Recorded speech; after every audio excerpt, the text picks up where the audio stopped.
Have you ever wondered how to put emotion into the speeches that you share, the stories that you share, and get the audience bought in to the story that you have and really have an emotional draw from the audience? Well, in today's video, we're going to discuss this. And this is something that I have recently found out for myself or had the realization of how this actually works.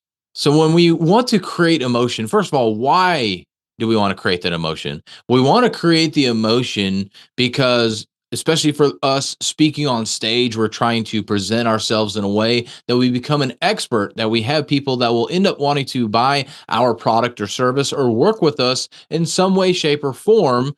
And the best way to do this is by creating an emotion. I've said this plenty of times on the podcast, and I'm sure I've heard it from other places as well, that facts tell and stories sell. People buy on emotions, essentially, is what that is. So if you're telling fact after fact after fact on stage, that's great. You want to give information, you want to be factual. But if you're not tying in some kind of emotion, when it comes to your speaking, it's going to be hard for them to really be bought in, because at the end of the day, I'm a speaking coach. There's other speaking coaches out there.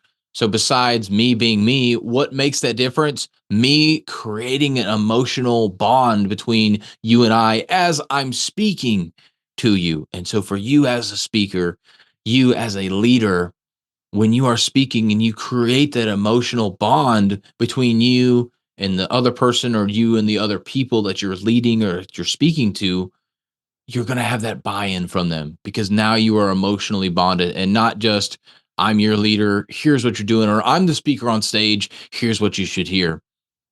But they're actually getting emotionally bought in. So that's the reason why we want to make sure that we have that emotional buy-in, because emotions help us remember things more as well. But we get that emotional buy-in from the audience that we're speaking to. And so how do we create that emotional buy-in though?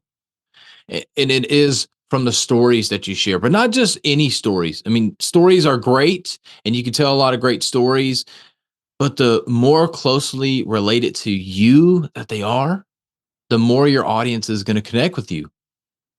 And I just realized this from a speech I did the other day. And I realized just the difference of the room and how it was based on a very personal, or there was actually two personal stories that I shared. And one of them happened to relate. I mean, it was about me and the audience, actually the audience themselves. So that it created a lot of emotional buy-in. And I realized a lot of times you don't have that opportunity. Another one was about my dad, and it wasn't about the audience there, but it's somewhat related with them because it was about his experience within the church. And then I talked about my experience with my church that I was actually doing the sermon for. And so when I talked about my story about me and them, obviously that created a lot of emotional buy-in. But then when I talked about my dad in church, they could still relate with that. So you can have a story that's ultra personal, where it's personal about you and personal about the audience. And then you can have a story that's maybe personal to you, but not necessarily to the audience, but it's relatable to them. And so the closer you can get these stories to relate with you or your audience or both of y'all, the more emotional tie-in that you can get with your audience. So when you're creating stories, don't just think about, oh, does this story relate with what I'm going to talk about today? And that's a great basis. If you have nothing, if you don't know who the audience is going to be at all, then having a story that will relate with the message you're sharing is great. And that's a great start. But the better you can get at storytelling, the better it's going to be, because the more emotions you can tie in and you can get that buy-in from that audience. And the closer the story can be to relating with the audience or relating with you, the more emotion is going to come behind that because of two things. And so let me give you an example of one side of this. So if I started talking about how beautiful marriage is and being a father and going down that storyline, there would be some of you that are married, that are fathers or mothers. And, you know, you'll be able to relate a little bit because motherhood, fatherhood, very similar. You've got kids in the mix there. But through that, you're able to relate with my story.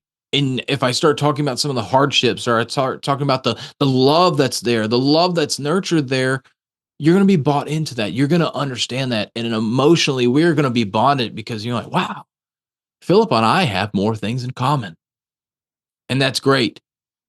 And that's what you want with a story that can be relatable to that audience.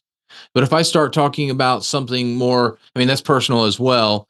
But if I start talking about a personal story about what happened to me, and I really go into details about that, if I start talking about, I have a scar, wrong wrist. I have a scar on my wrist here. I had it's called a ganglion cyst that I had. So I had surgery on that, got that removed. I had some limitation in my ability to bring my hand back and everything back in high school. And so if I start talking about that and what that was like and everything and going into that emotional side of things, while maybe you have never had a ganglion cyst, so I can't relate with you on that necessarily, you might be able to think about a time that you had a hardship, something that was physically ailing you, and how tough that was to go through that and that situation there.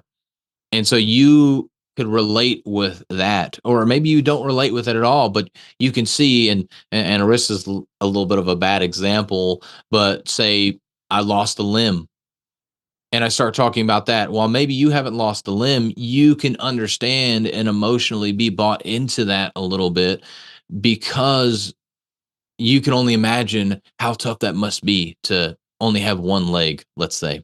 And so, me talking about that story, and of course, then relating it back to what it is that I'm talking about in my message, will create more of that emotional buy in than just having a random story that is maybe a joke, perhaps, that has a punchline that relates back to your message.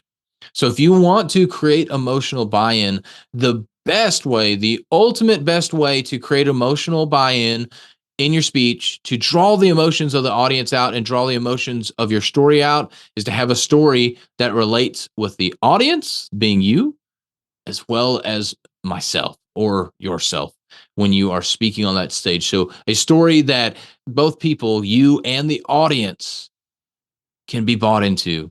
The second best way is to have a story that's relatable to you, that's your personal story that will get some emotion from the audience. And the third is just sharing a story that's related to the content that you're going to be speaking on that day, that you're speaking on that day.